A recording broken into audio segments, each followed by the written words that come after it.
Joe Miles. I'm co-founder of Futureshift along with Amanda Clower, who's going to be taking care of you all in the chat tonight.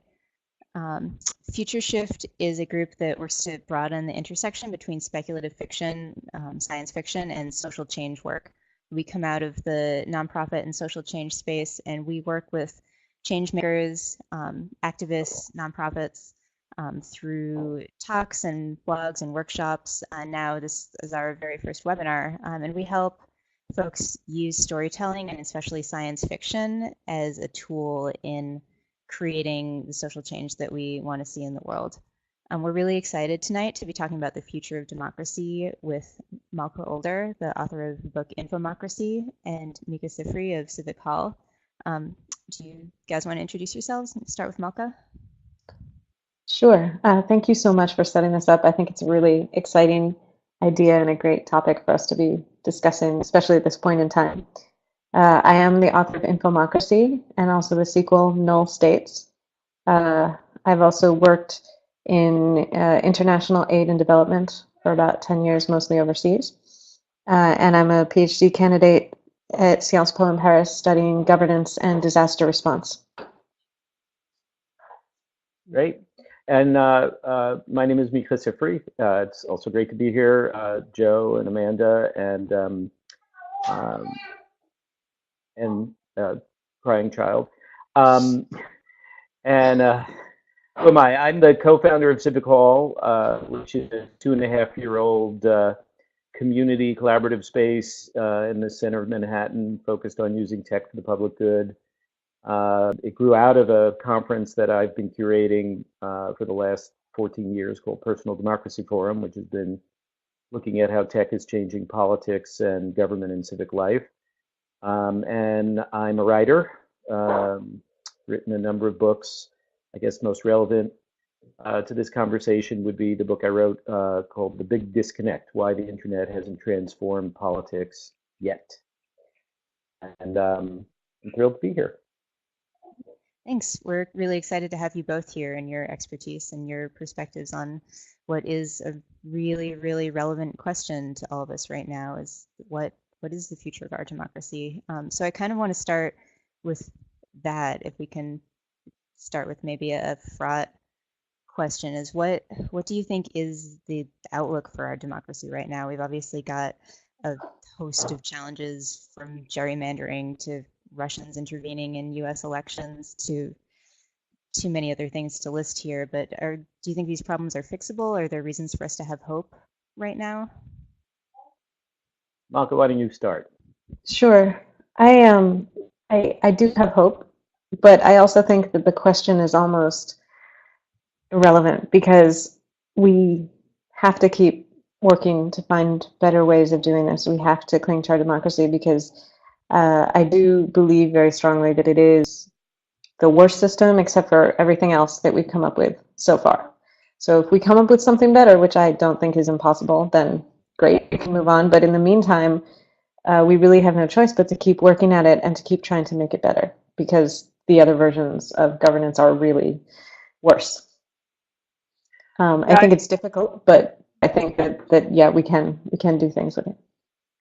So I would have to say that I agree with that, but I think we also have to sort of get a little clearer about what we mean by democracy, because parts of it are still working just fine, and other parts are not at all. I mean, we still have a very robust free press, despite the president's desire to take away people's licenses that don't exist. And that is actually working still to act as a check on power. It's not perfect, but you know, I was it Jefferson who said, you know, if he had to choose between a government and no free press and a free press and no government, he would take free press. It is a form of self-government, right? That said, I do think the idea of democracy, if in the classic Greek sense of rule by the people, that we've never had a real democracy, and that I agree with Malka that we have to keep struggling to try to get to a real democracy. It's been a process of, you know, maybe 2 steps forward, 2 steps back, but when you consider that the founders were just a group of white male property owners, and they counted slaves as 3/5 of a person. Some things are better, and that's because people have organized and struggled to demand change. And we still have the power to do that. We've got a lot of problems now with being divided as a country and with people living in alternative news universes where they don't even agree on the same facts, and that's scary. And we have a federal system, and in many places in the states, where one party is basically rigged the game to, get way more representation than they've earned by the vote. So it's really, we're seeing the flaws in the Constitution or the design features of the Constitution. I mean, it was designed to protect, the white property owners over everybody else. But I'm with Malka. I think we still have a lot going for us here that we can do and fix what's broken with what still works. And do you think that is what we are or should be trying to get to, is that sort of Greek ideal of democracy of and by all people, which I guess even in Greece wasn't really all people. They significantly had the male property owners of status issue. But is that sort of your sense of the ideal, Micah, that it's inclusion of everybody? Well, yeah, I mean, I think that I agree with what Malka said, that it's not a great system, that it's better than all the other ones that we've so far come up with. The idea of equal representation. The Greeks, I have to say, I read a really interesting book a year or so ago by a woman named Rosalind Fuller called Beasts or Gods, and it takes a look at the city-state of Athens and argues that yes, they excluded women, yes, they excluded slaves, but that for the 80,000 men who lived in Athens, that the direct democracy that they had in many ways worked until it was corrupted by a few, but that it worked for a long time, and it had some really interesting features that we would probably dismiss today, like the idea that everything was decided in one great assembly, and anybody could go. If you were a citizen, you could go and participate in the assembly on a daily basis. 5,000 people would show up, and no one had priority over anyone else. There was no hierarchy of, some above others.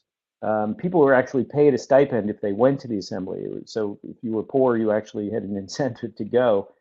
They didn't pass very detailed laws. They decided how to adjudicate disputes over a law by impaneling a citizen's jury.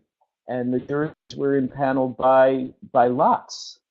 So 500, 600, 700 people would be on a jury to vote on, how a law should be applied.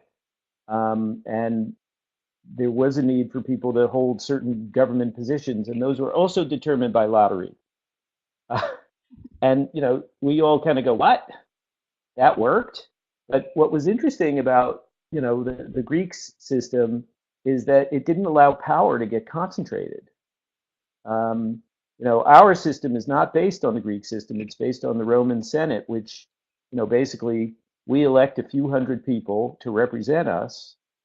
And those people are now, it's like we painted an X on their backs and said, if you're, wealthy and you need to control the system, well, these are the people you need to control.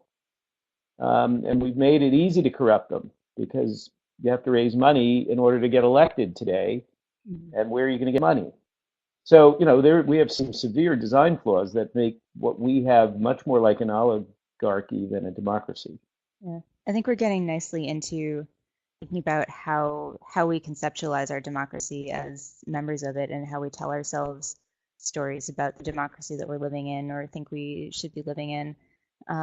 Maybe starting with you, Malka, how do you think that the stories we tell, especially in fiction, but any sort of stories or narratives about democracy affect how we think about and engage with our democracy? I think the first thing about that is that Micah is exactly right. We don't have a democracy. We haven't had a democracy. It wasn't designed as a pure democracy. And so I think one of the first lies that comes into the storytelling about it is that we are one. And that's, you know, I think it's problematic to think of democracy as something that's finished, as something that we have already and it's done and we don't have to do anything else. We were talking about fiction about democracy and how hard it was to think of examples of this. Really, the only examples that I could come up with were either, there are some, I think, in television and film. So The West Wing is the best one I could come up with, and maybe Mr. Smith Goes to Washington. And then I could think of a couple of books that dealt with it mostly tangentially, and mostly they're about expanding the franchise. So books about suffragism, books about the poll tax, for example. So that, you know, there tend to be, the writing about it is about how to get it to full suffrage. But full suffrage isn't enough. And I think this idea is very dangerous, that getting to democracy, getting to even full suffrage democracy is kind of a end of history sort of state. And it's really not. And, you know, we see that we have a lot of conflict still to work through. I think we can, you know, we can also look more broadly at the narratives we tell ourselves about government and leadership and how they tend to focus on individuals rather than groups, communities, or consensus. There are a lot of other ways that I think the stories affect us. But for me, just realizing, as I did thinking about it today, that there are that few stories about democracy really points to the fact that we think we're done and we're not. You know, I was really challenged by that question. You know, when you sort of sent it to us in advance, think of examples of democracy, positive versions of democracy in our fiction. And, you know, I had this vague sense that in maybe in his Dark Materials and Philip Pullman's series, that you know, the clan that is on the good side is some sort of a democracy. The witches are a matriarchy, right? In Harry Potter, the Ministry of Magic, they don't elect people. They don't elect. There's a group that elects, but it's not representative, is it? The kids who live in their houses in Gryffindor and so on don't elect their, you know, they don't have a class president or something. And, you know, so it's a really good and a bit of a troubling question that, you know, you kind of stumped us.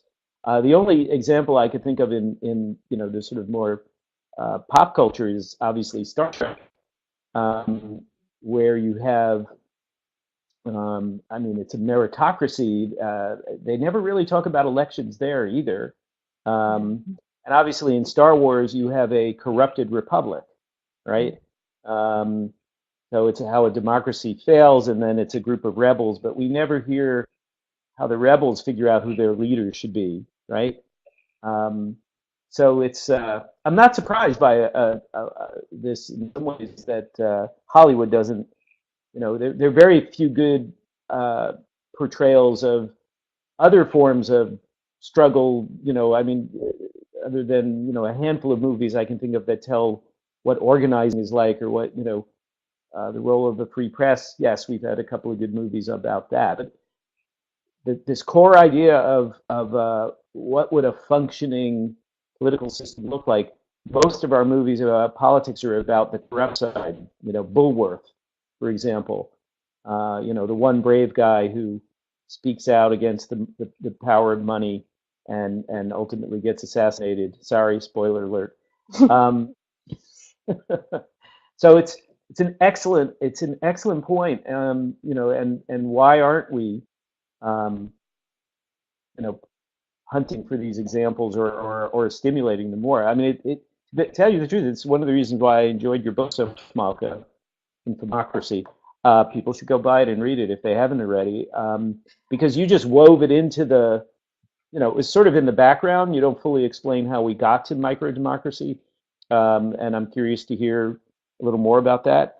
But it was just, you know, campaigning and the shifts of public opinion and the idea of voting is central to your, you know, to the thrust of your story. Yeah, so I do want to talk a little bit more about Infomocracy because when Amanda and I came up with the idea for this panel, that was the first book that came to our mind. And now that I have sat down and tried to think of more positive examples, it's one of the very few that really comes to mind that tackles what it means to be a functioning democracy. Malka, could you talk to us a little bit about the idea of microdemocracy and how that plays out in the book? Sure. So just to give the kind of schema for those who haven't read it, uh, basically the book takes place 50, 60 years in the future. Nation states are mostly defunct, although there are a couple remnants left. And what has replaced them is a system in which the basic jurisdictional unit is formed around 100,000 people in a contiguous area. It's population-based, not geography-based, so it could be a very small area, a couple of city blocks, or it could be a wide, hundreds of square miles of a very rural area. And each of those units, each of those 100,000 people, can then vote for any government that they want out of all the governments that exist in the world. So you, in your city blocks with your 999,999 best friends with one system of government, and you could go a few blocks over or right next door if you're on the border and be in an entirely different country with a different government, a different set of laws and tax distribution systems and education policy and holidays and so forth. And from a government perspective, well, some of the governments are quite small and only hold a couple of sentinels and are very local in their interests and the way they approach governing. Others are large and scattered all over the world, so they may have constituents in every continent. Again, in these clusters of 100,000 people each. And so that's the sort of basic political side. There is kind of a information management global bureaucracy, UN/Google, that smooths the whole thing and makes it work, which is kind of like a free press in the sense that all the information they collect is redistributed out immediately. It's not something that's about surveillance and then sequestering the information. It's about getting it out. But it is monolithic, and this is problematic. Right. Yeah. So I'm Right. curious, Go to ahead. what degree do either of you see this as an optimistic future or a pessimistic or dystopian future? Clearly, it's very different than where we're living now. Yeah, I mean, when I was writing it, I certainly thought of it as hopeful. Imperfect. It's not meant to be perfect. I don't think there is a perfect system as such. I think that we need to keep evolving as everything else evolves around us. Environment and technology and society, government needs to keep evolving too. So I don't see there as even as a goal, I don't see some kind of static, perfect system. But I do think that in a lot of ways, this is an improvement over what we have. At the point that I discuss in the book, information, this global bureaucracy is fairly responsive and relatively uncorrupt. But that is the big danger of the system as it's described. On the other hand, microdemocracy itself, I think, has quite a lot to recommend it in some form or other. There was about 10 years ago, we published a book, Personal Democracy Media, called Rebooting America. And we asked a whole bunch of people, friends of ours, political activists, organizers. We even managed to get Newt Gingrich to write something for it, to answer the following question. If the founding fathers and mothers of the country had the internet, what would you do differently, right? And one of the most interesting answers actually was written by the coder activist Aaron Swartz, who unfortunately is no longer with us. And he described a system called parpolity, which is someone else's idea, but he borrowed it and used it. And the core of his idea, it's a little bit like yours, Malka, that in his idea you have, I think it's like a unit of 100 people at the bottom, and that unit elects one person as their representative.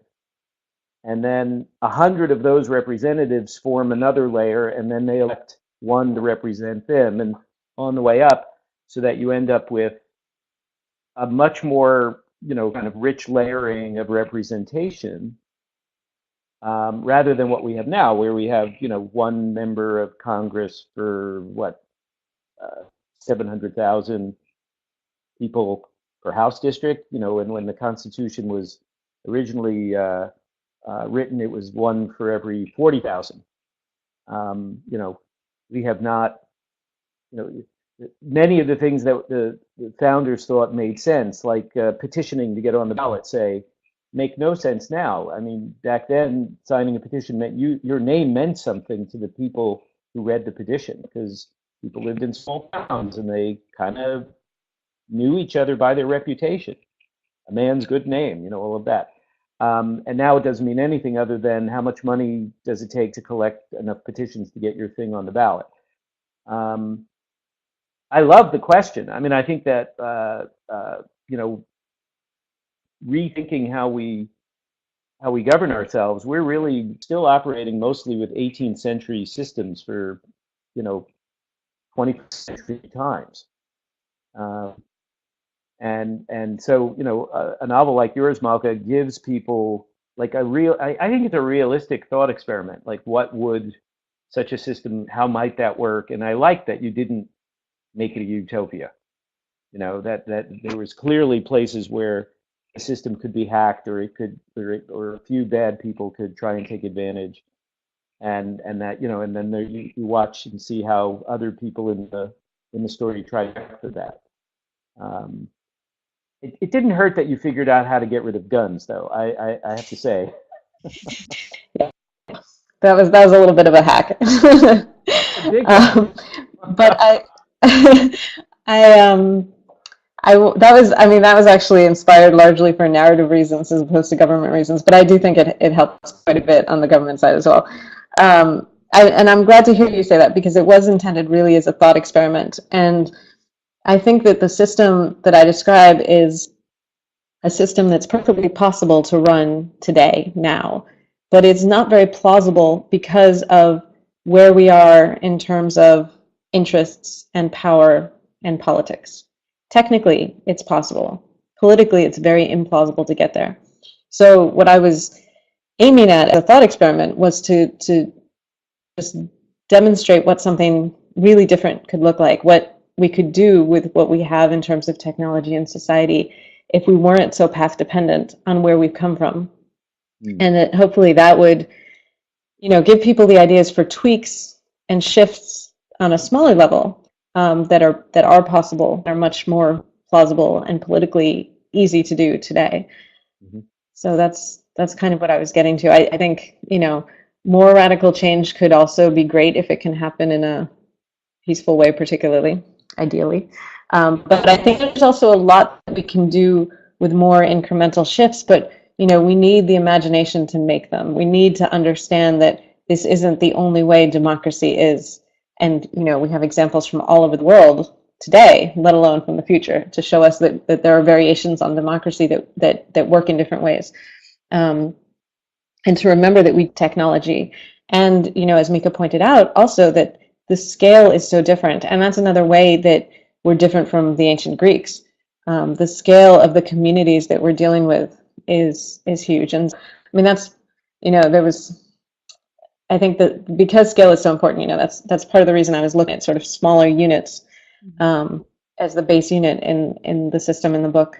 But we also have technology that deals with scale. So I think there are ways, if we think about it in those terms, as opposed to just kind of continuing where we are, that we could address it in very interesting and possibly very effective ways. Yeah.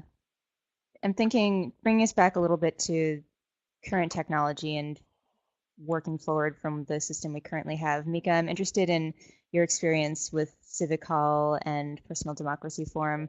What do you think are some of the potential ways that technology could help us with moving our democracy forward? We hear, fairly often about ways that technology is hindering or causing problems, but how could technology be helpful?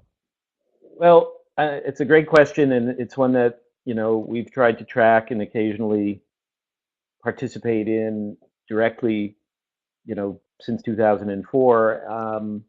And I would say in the earlier days, when people were just beginning to play with online communities of various kinds and systems that allow you to comment or vote online, that there was a sense that the voice of the people could be better represented.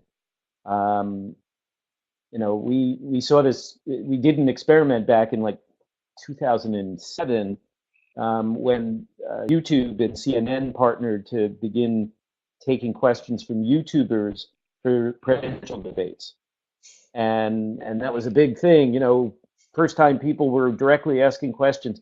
Well, it was the news producers deciding what questions to use, and a member of the YouTube community, a guy named David Colarusso, a high school teacher, thought this was outrageous because on YouTube you had the ability to sort of upvote and downvote videos back then, and that was one of the signals to see like what was good. And he said, why can't the members of the YouTube community vote on what we want to be asked of the candidates? Mm-hmm. And he started building a platform that would allow up and down voting, and we partnered up with him, and ultimately we got a whole bunch of news organizations, the New York Times, MSNBC, and political blogs across the spectrum to participate in something we call 10questions.com, and we even got some of the presidential candidates, Ron Paul, John Edwards, Barack Obama, to answer some of the top voted questions. Nice. So this was like this little crack in a little window in what the old system of television-based politics to something that was a little more participatory, and we've continued to push on that, and we even looked at how debates around the world are changing. Some of them are genuinely becoming more interactive in real time even. But for the most part, the problem, and this goes right to your point, Malka, about vested interests not wanting change. The way our debates work now is really, really important to the Democratic and Republican parties not to change, that core system, and it's mostly a joint, television appearance, not a real debate, let alone one where the public has some genuine influence on what's asked, or if a politician doesn't answer the question, you have no way to press them. I think we're in a different place now where we're seeing online mobs as opposed to a kind of, any sort of reasonable voting up and down. People have figured out that this is a game, and it's just another game to try and perversely win. And that's a problem with how these platforms have been designed. They were not designed to be participatory decision-making platforms. They're just designed to hold people's attention. Mm-hmm. And so if something gets a lot of comments or a lot of flaming back and forth, the owners of the platforms are great. Bring it on. This is good for us. Mm-hmm. They don't care whether it's good for democracy. And so I think, there are people around the world who keep trying to, build new tools to try and get at, a different type of experience, and no one has quite cracked it yet. We are looking. There are people in Taiwan, for example, who have developed a hybrid system that involves some online consultation and the use of tools like a tool called Polis that lets a crowd of people see in real time where the clusters of opinion are, so that the group can kind of begin to figure out like where's our middle point, rather than the system of voting, which is just one bigger group hitting the other smaller group over the head. And the only reason why they're starting to use it in Taiwan is because there was a change of government and there was a big populist movement for more participation and transparency. And this is a little bit of a okay, we're giving you this. We're giving you a little bit of digital democracy. We're not going to get this to happen without a larger movement for change. Or we'll get all these little weird simulations that the tech companies offer us.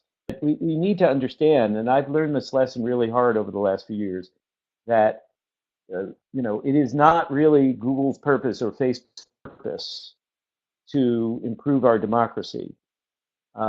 It may be their purpose to keep our attention and offer a simulation of something, but it's not their core job. Their core job is to collect our eyeballs to sell them to advertisers, collect our data to sell it to advertisers. Yeah, and I feel like people sense that when they're participating in these things, and that's really disempowering. Yeah, I think so. So I remain, on the, I mean, and the cool thing is that there are a lot of people all over the world. There are a lot of young activists and coders who think that hacking democracy, like trying to figure out how we can maybe, come up with something that unlocks this puzzle, is like one of the most interesting challenges they can have. So that's for me, that's the silver lining. The dark cloud is everything that we're experiencing right now, which is Trump is figured out one of the big design flaws in the system, which is you can overload it. And if every day you just hit people with another outrageous thing, that a plurality of the country is like, great, this is great, we're just taking off the liberals some more. And the rest of us are like, can you believe what he did today? You can't even remember what he did a week ago, let alone try and hold him accountable. So our system right now is like on tilt. Maybe we'll see. I mean, there's obviously, if he takes us into war, forget it. If on the other hand, Mueller comes in with an indictment, that's going to be the moment of truth. Whether the existing institutions that we have will actually hold him to account, or whether they're paper tigers. We don't know yet.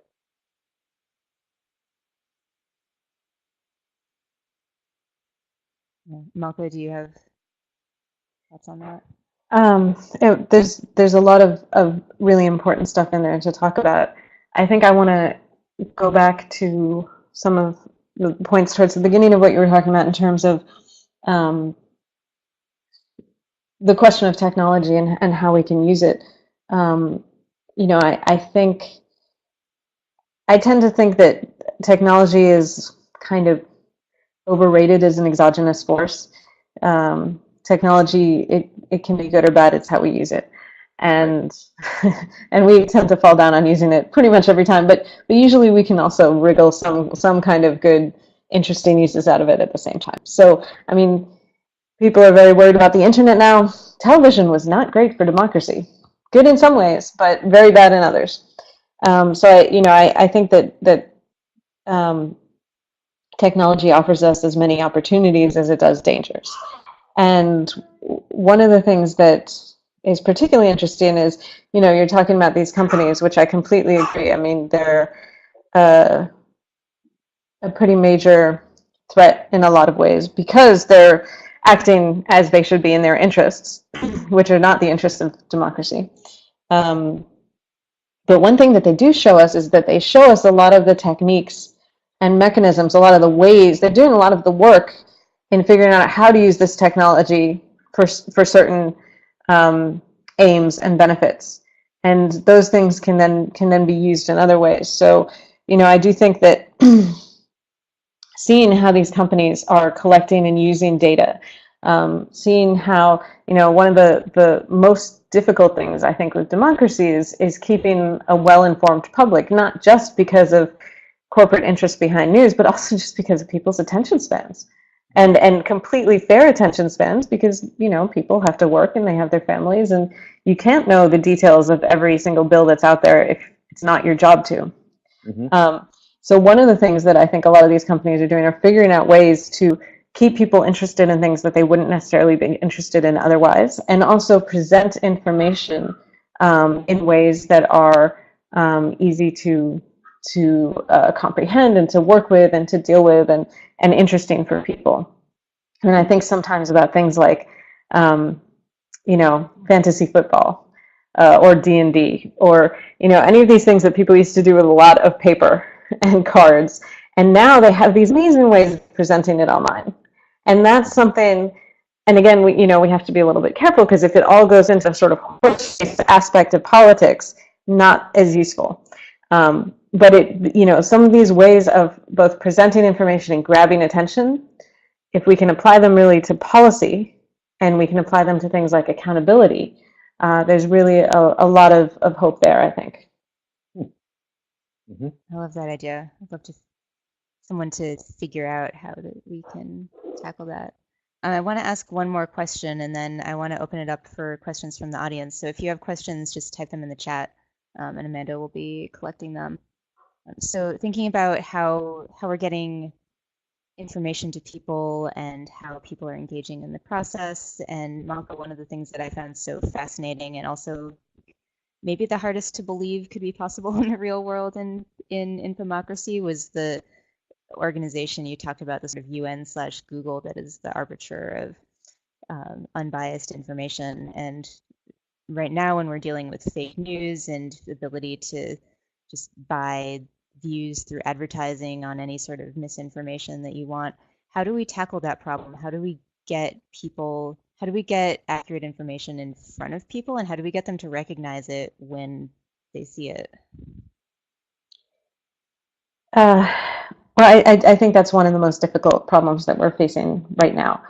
The idea of information in the book came very directly from fake news as it was used in previous elections, because I wrote the book before this latest election, obviously. But in 2012, there was enough of this going on to make me very frustrated. In 2008, there was obviously a lot going on. As far back as 2004, there was the Swift voting, which was such a big fake news event that there was a word coined around it that we then forgot and needed to come up with fake news all over again. So it's something that has been going on, and I'm sure that the ancient Greeks had it as well in their own way. But it is getting worse. The ways that these platforms are constructed do propagate it and amplify its impacts. And I don't think that there, information in the books was really kind of wishful thinking reacting to this, that we need some kind of ultimate arbiter of facts that is, neutral and largely human run. There's algorithms, but there's a lot of human work in it, and really data focused and really serious about facts and truth and getting information out there. But even as I was writing it, I knew it was kind of a wishful thinking, a fantasy. The idea of basically having an adult in the room when people are unable to come to any kind of basis for discussion. And it's a very dangerous idea, because obviously having a monolithic source of information is extremely dangerous. As soon as it gets corrupted, then you're pretty much finished. So I don't think that there's any quick fix for this. I think that the important things in dealing with this problem are really long-term education, improvements in education, widespread, free, excellent public education, and also, beyond the sort of general education, also very specific, making sure that our education systems include things like numeracy and statistic literacy and media literacy, and also civics in a very different way than it was taught, at least when I was in high school. And civic engagement, civic participation. And it's a big change, and it's a long-term change, but I don't see any way to fix it any quicker than that. I have nothing to add. I totally agree. All right, then. Let's go to questions in the audience. Amanda? Awesome. So our first question is from Ryan. Ryan says, I loved Malka's recent piece on the idea of secession. I would love to hear both your thoughts on if that's a realistic avenue for change in the US, where state identity for many is genuine and state-level political action is becoming a more tempting alternative to federal gridlock. Thanks. That's a terrific question. So I was talking about secession, and this pretty much goes generally, but just for the context. In the piece, I was reacting largely to the referendum about Catalonia. And I do think that secession, I think that breaking up of the nation states is a really important thing to consider now. I'm generally kind of in favor of it when it's something that the people who are involved, the people who want to secede, have a good enough agreement on. I think that there's a lot to be said for having smaller units of government. I think that there's a lot to be said for finding different ways to, not having to struggle for consensus across quite such a large and widespread constituency that has very different, even when we kind of set aside for a second the ideological differences, even looking at just sort of economic interests and the different things that would make people want different policies. But I also, just want to point out that federalism in itself was an attempt to deal with the problem of pluralism under democracy. And it's had its problems. And it's been this sort of push and pull between states' rights and central government rights has been really, I think, one of the fundamental questions of the United States since it was formed. And what we're seeing when we look at places like Europe, where we have secessionist movements in pretty much every country, is that at the same time, most of these secessionist movements are also saying that they would like to stay in the European Union. So even as they want a smaller sort of jurisdiction in this, thinking of themselves as states or as countries, they still want to be a part of something bigger. And I think that the time we're looking at now in political science is really about how you balance the benefits you get from being a part of something large and the benefits you get from having a small level of government and a tight group and a small jurisdiction to deal with. So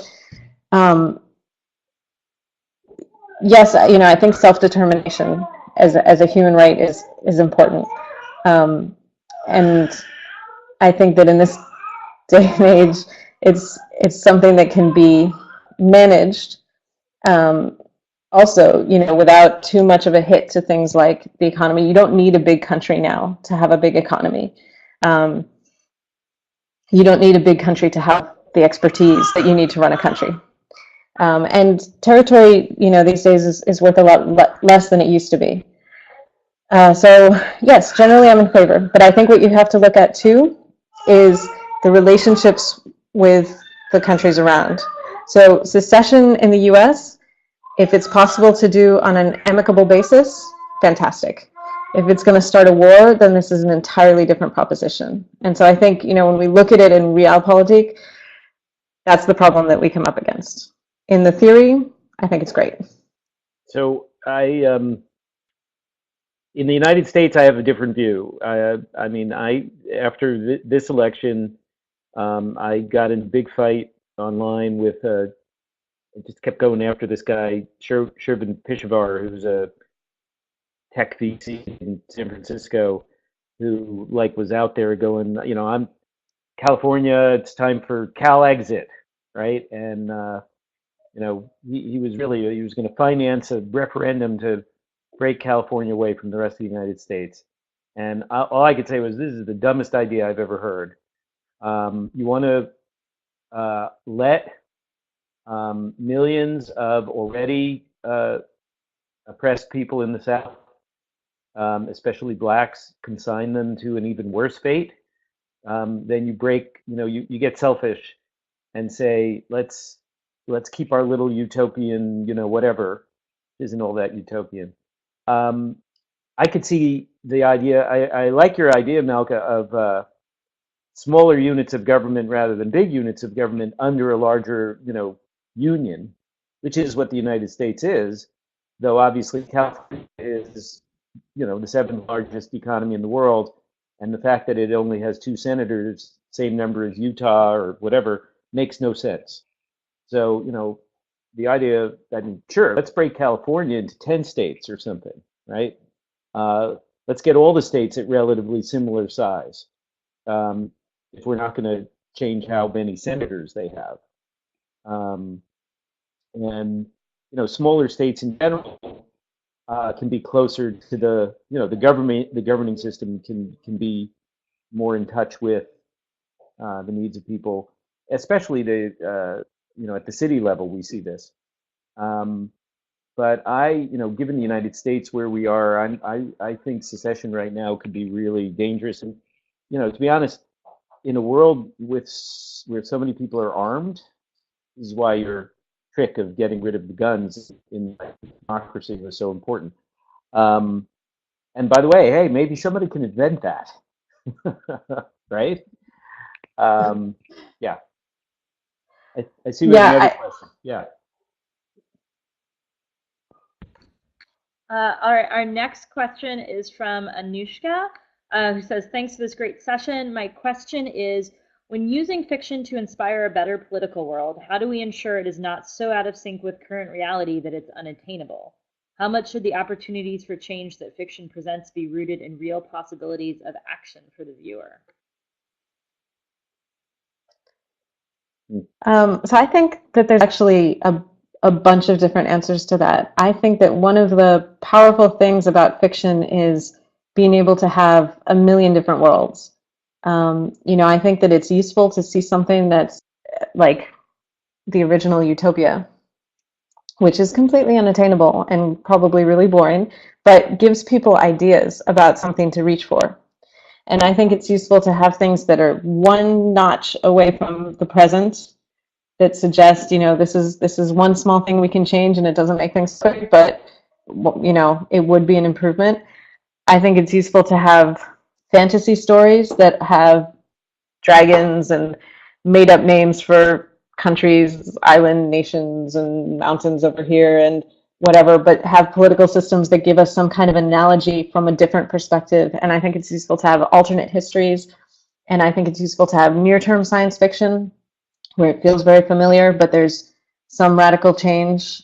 And I think it's very useful to have far future science fiction when we can look at, and I think it's also useful to have, to a certain extent, to have dystopian visions and negative visions as well as warnings of, the ways that we could go, as well as having really positive visions of what we should be aiming for. So, I think that really there's not so much a should in that as in, there's just a wide range of possibilities, and that's the wonderful thing about it. We can try out lots of different worlds, and there's lots of different approaches for us as authors and as activists to get our ideas out there.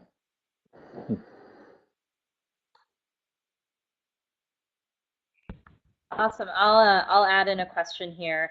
I'm wondering, as you guys sort of look around where you are today, what is a trend that you see that makes you feel hopeful about the future of our democracy? Either something that's happening in culture or fiction, or something that's happening in organizing, or something that's happening in government.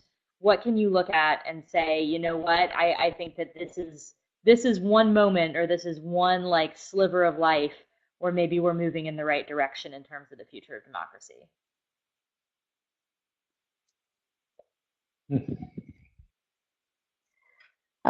Well, I do think that there are good things happening.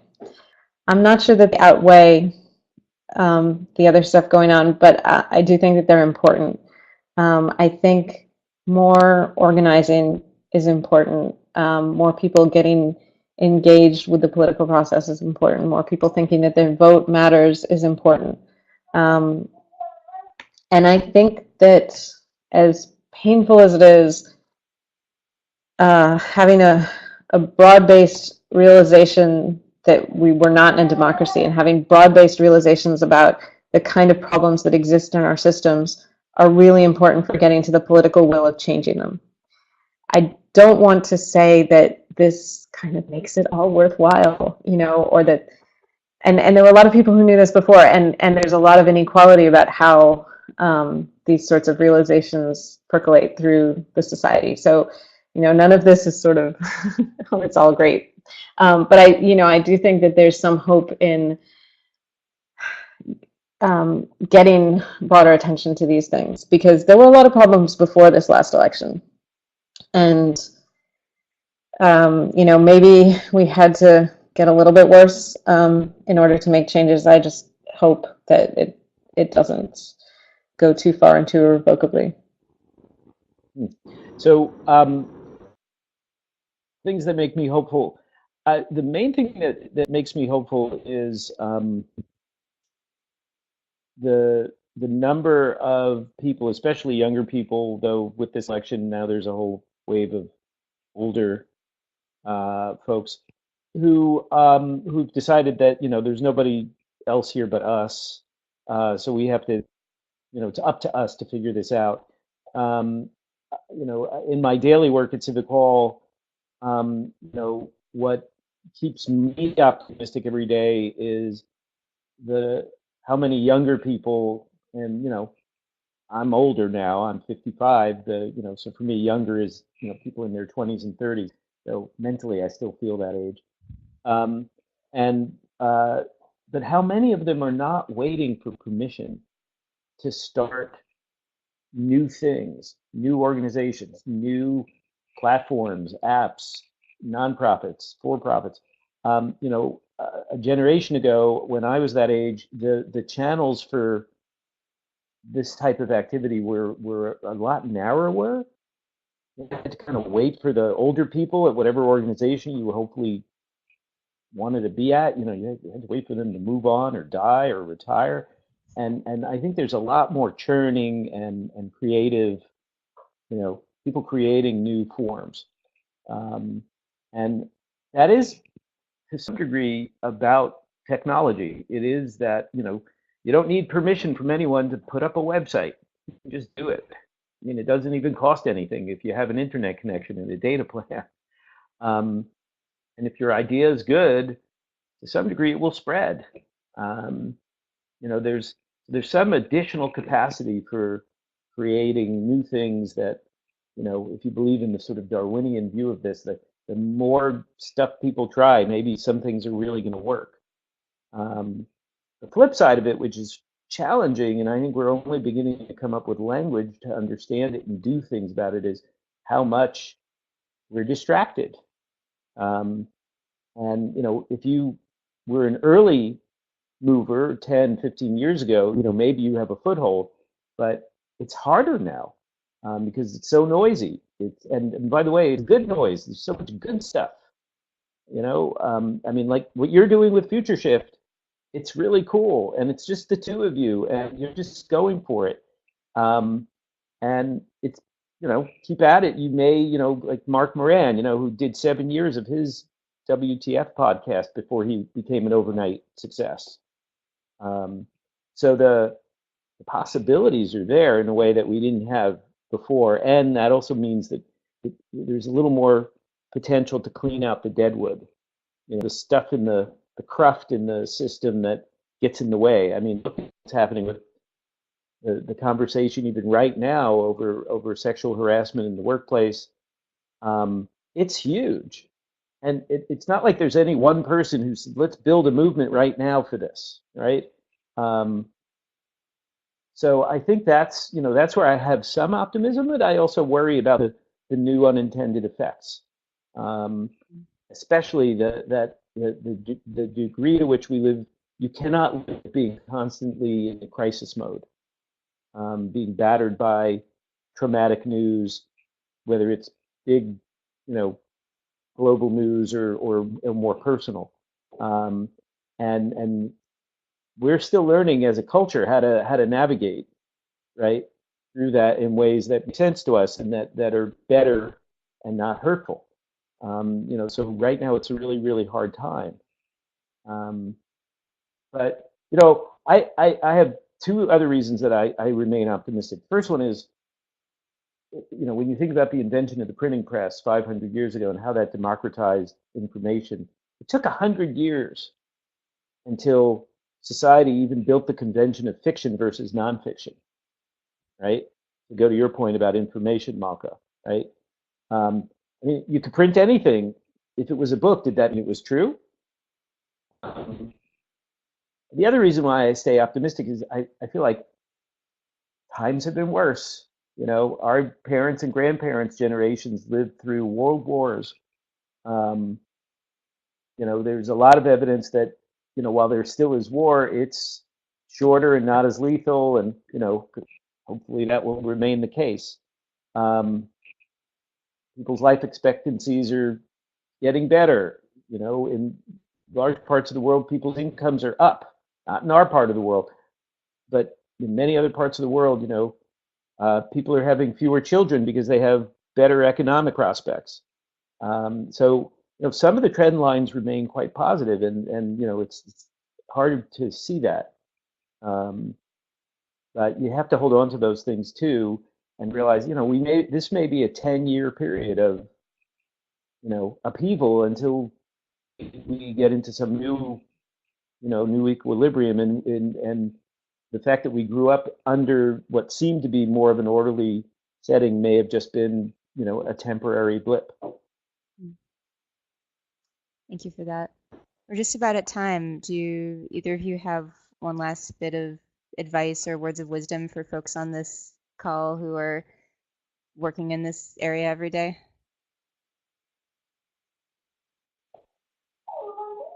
Malka? Keep working and keep imagining new futures. So my advice is that you should go out and if you haven't read Malka's book, go get it. When does Null States come out, Malka? Thank you. Null States is out. It came out last month. Oh, I have it. I'm reading it right now. And I'm just finishing the third book. It's in edits, so it's almost done and will be out next year. Okay. Can you do another webinar for us on how you figure out how to write these books? That's what I want to learn. One page at a time. Okay. Not always in order. All right. I'll ping you offline. All right, well, they're thank wonderful. you both. Thank you. Thank you both so much for joining us for this. Thank you, everyone in the audience, for joining us, and stay tuned for us to be hopefully doing more of these webinars soon. Great. Good night, everyone. Night. Thank you. Good night.